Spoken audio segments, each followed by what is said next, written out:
Hello, everyone, and welcome to episode 580 of the Juicebox Podcast.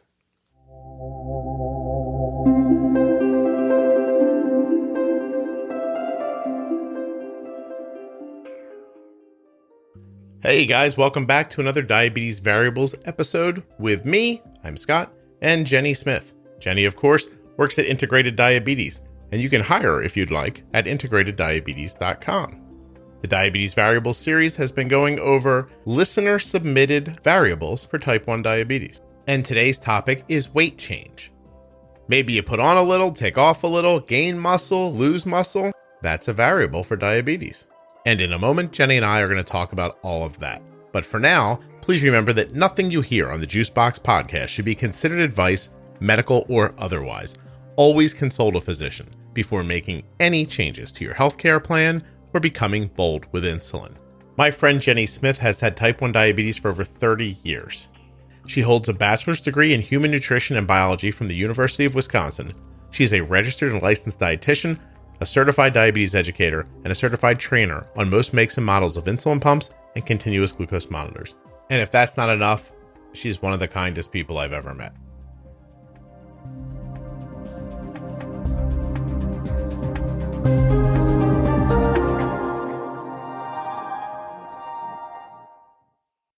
This episode of the Juicebox Podcast is sponsored by TrialNet. Are you wondering what TrialNet is? I will tell you. TrialNet is a risk screening for type 1 diabetes. It is available at no cost to the relatives of people who have type 1 diabetes. Here's who's eligible. Are you between the ages of 2.5 and 45 and have a parent, brother, sister, or child with type 1? You are eligible. Are you between the ages of 2.5 and 20 and have an aunt, uncle, cousin, grandfather, niece, nephew, half-brother, half-sister with type 1? Then you're eligible. Have you tested positive for autoantibodies outside of TrialNet? Well, then you're eligible. TrialNet.org/juicebox. Now, once you get you go to the website there, right? You do a little typing, you do everything. You have options about how to get screened. You can do an in-home test kit. This free kit provides everything you need to collect a fingerstick blood sample from the safety of your home, and then you can just ship it back in a free FedEx envelope. Contactless pickup. Ooh. You can use contactless pickup with FedEx. Contactless. Means no talking to anybody. Okay, sorry. So in-home test kit. I got a little away from myself. I was like, fancy. I could just leave it outside and they'll come get it. In-home test kit. You could also use a lab test kit, which would mean you would take the free screening kit that TrialNet sends you to a Quest Diagnostics or LabCorp lab, and they'll handle the blood draw and take care of everything. Or if there's a TrialNet location near you, you could just go there. And no matter which of those processes you choose, this is what happens next. You get your results. You will receive your screening results in 4 to 6 weeks. If your results show that you are in early stages of type 1 diabetes, TrialNet will schedule a follow-up visit to see if you're eligible for a prevention study. And remember what all this costs you. Nothing. It's free. It's really free. Swear to whatever you swear to. Put up your hand, hold your hand on something else. I swear to tell the truth, the whole truth, and nothing but the truth. TrialNet's free. TrialNet.org/juicebox. Here's the thing. If you want them to know that you came from me, there's a checkbox while you're going through the process. You have to tell them, I heard about this through the Juicebox Podcast. I think it's just a drop-down box. You choose Juicebox Podcast. And then you have to follow through and send in your test. So don't just get the kit from them and sit on it and think, oh, I helped the podcast. You didn't.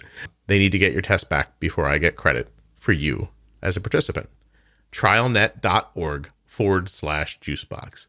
My family used TrialNet many years ago for my son, and we have always been grateful for the information that it sent back to us. If you're not sure if you want to do it or not, I understand, but I would check it out. TrialNet.org/juicebox.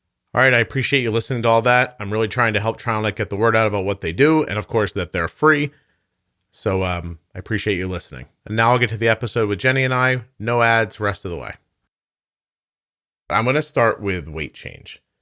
As everyone knows by now, listeners to the podcast send in like 150 different variables that they find that impact their blood sugars. Weight change was one that was brought up by a number of different people. And I think it's something that gets lost, that people don't see. I see it mostly when people are talking about children because their kids gain weight and they don't notice it, but doesn't everybody gain weight and not notice it really? You know what I mean? Like, you know what I'm saying? Like, colloquially, like most of us don't know when we put on 5 pounds at first. True. Yeah. Unless you're really the person who is very much on top of, like, I weigh myself every single Friday morning when I get out of bed with, no clothes on kind of thing, right? Like, I have to have this weekly weight sort of check-in. Yeah. So yeah, I would say even 5 pounds is kind of hard to feel a difference on your body. I think the biggest shift in terms of noticing is like how your clothes are fitting. Yeah. And that also then means that it's kind of, where did the weight go? Did it go more around your waist? Your pants are harder to button now. Did it kind of get distributed evenly through the course of your whole, like, all the fat cells in your body? And maybe you're really not visually seeing the 5 pound weight gain. But weight changes affect diabetes. Yeah. As a general statement, yes. So where do you think it affects first? Basal? Is that? If we're talking true weight change in terms of fat weight gain, right? Right. Not muscle weight gain, but fat weight gain, then metabolically, you would think you would see the change in basal first. Okay. Now, if you're somebody that hasn't really had much precision around like mealtime dosing or whatnot, you might also start to see more excursions around mealtime than you did before. Yeah. But also that could be that there's not enough basal behind it too. And so your boluses just aren't covering as well as they were before too. So basal first. I was just delighted that you used the word excursions for. Oh, I don't know why. I was like, she means when things get upside down at mealtime, and you're like, why is my blood sugar 240 all of a sudden? Yes. but I love the use of that word. It really took me by surprise. Are you saying that if I like yoked up and put 20 pounds of muscle on, the impact would be different or not? Different. How? Because remember, the more muscle that you have on your body, typically speaking, the more muscle you have, muscle needs to be maintained by the body. And as such, muscle gain means a higher metabolic turnaround. It means that you use energy more efficiently than somebody who weighs the same amount, but is more fat weight than muscle weight. Okay. So typically we would expect that the more muscle gain you have, you would have more sensitivity to insulin to maintain that weight. You also probably have a pretty regimented exercise plan, both some cardio, some resistance, some, weightlifting, whatever's in the mix. So all around heavier weight increase in the body, whether it's toning and definition and muscle build or like bodybuilding muscle gain, right? Yeah. You would expect that your insulin needs may metabolic or basal wise go down because you're burning things and using insulin better. Okay. So just being healthier in general can require less insulin because of what it infers. Not only the way your muscles work in your body, but that you're probably eating differently or working out differently than even another person at your same weight who's more sedentary. Correct. Got it. Okay. And I think along with that, you can actually see a pretty quick turnaround in difference. Let's say that you're a person who exercises pretty much every day, like at least 30 to 45 minutes of some type of movement that is designated in a time period, right? And let's say you have a week where you are not sick, but just things have gotten so busy that you literally just can't even get out the door and go do what your normal thing is. Right. Mid to end of that week, you may definitely notice the difference in no exercise compared to the sensitivity you were seeing when you were regularly day after day or every other day moving your body. And you'll notice that by your blood sugars rising in general.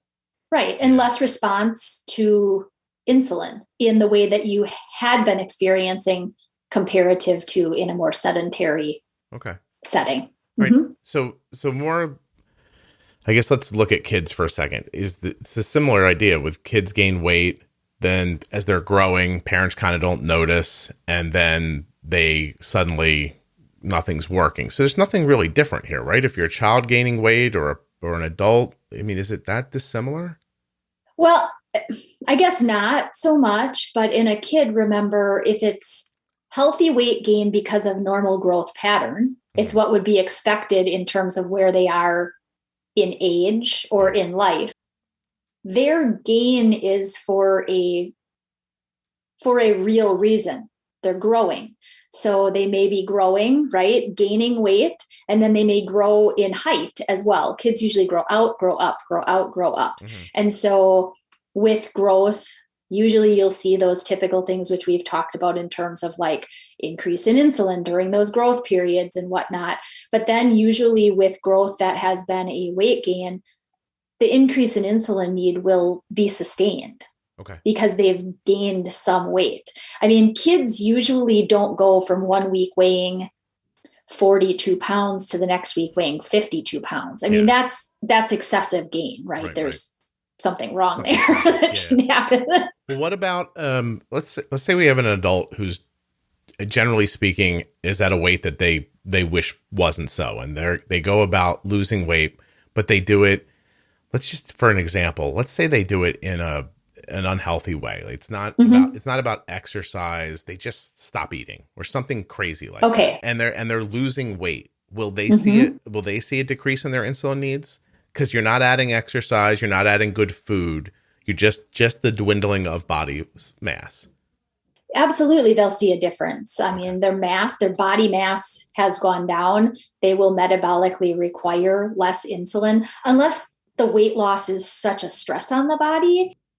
Enough of a stress, kind of like an illness-based stress, that the body is really like bothered by this loss and struggling through it, especially you brought up like just stopping eating or dwindling the amount that comes in to a considerable amount. Again, that could be a significant enough stress that while insulin needs will go down because of the weight-based shift, the stress on the body may make it look less significant. Again, these are like assumptions around a scenario, right? Yeah. No, I just wanted to paint a picture because because I'm a little afraid that this episode really should be, hey, when your weight shifts, your insulin needs are going to shift. Could shift. Yeah. Yes. And then the music plays at the end and we say goodbye. Like, so yes. Yeah, I just wanted to. I mean, that's in a nutshell. Absolutely. Yeah. Yes. I just wanted to give some contextual ways that people might see it in their real life, so that it's not just so simple as, hey, if your weight shifts, because I think it's possible people don't notice that as much. Even it's stunning when you don't notice it on your own kid or yourself. I mean, and especially on yourself, if you're a person living with type 1. I mean, or if you're living, you don't notice people you live with. People you live with are the last people to ever notice that you've gained. Because they see you every day. Yeah, there's no way for them to tell whatsoever. I will like walk downstairs sometimes and I'll be like, yo, anybody want to notice? Like, but I look better, don't I? If you notice how like flatter my chin is or like anything and like, no. So then you think, well, what's the point? They just see me the same way. The point should be for your own self-benefit. It should have nothing to do with others, right? You're 100% right. But I think, as a variable, which is what this really is, right? Weight change as a variable. Yeah. I think you bring up a good point in terms of, excuse me, if you've looked at so many other things as, why are my insulin needs so much higher? Why does it look like I'm so much more sensitive? Mm-hmm. Maybe have you stepped on the scale lately? Right. Yeah. Maybe you just don't know what's happened. Right. Okay. All right. Great. Thank you. So, that's excellent.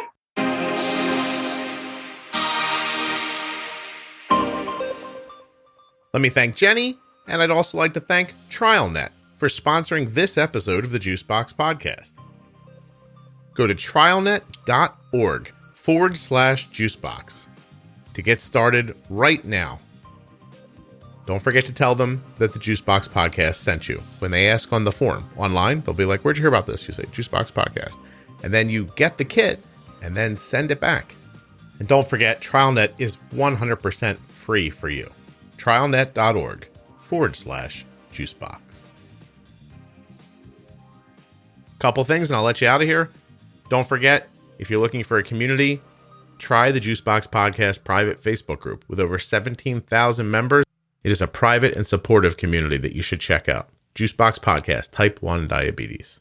I also want to remind you that the Diabetes Pro Tip episodes begin at episode 210 and are available at diabetesprotip.com and juiceboxpodcast.com. If you're a part of the Facebook group, I think there's actually Spotify playlists in the announcement section.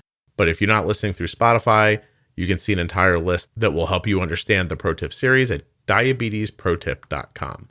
While you're there, you should check out the Defining Diabetes episodes as well.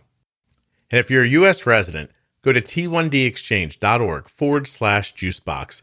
Fill out the brief survey that helps people living with type 1 diabetes. Super simple questions, completely HIPAA compliant, completely anonymous, takes you less than 10 minutes. You can do it right on your phone, right on your sofa. You're going to help people living with type 1. You're going to support the podcast. I'm trying to get to 2,000 completed surveys by the end of Diabetes Awareness Month. So 1 month from now. Go, go, go. If you all stopped and did it right now, just based on how many people I know are listening to this episode, not only would there be way more than 2,000, but you might hear a pop, like an audible out in the world. That would be the minds of the people at the T1D Exchange just blowing. They'd just be like, oh, I can't believe that happened. That'd be it. T1dexchange.org/juicebox. Thank you so much for listening. I'll be back soon with another episode of the Juicebox Podcast.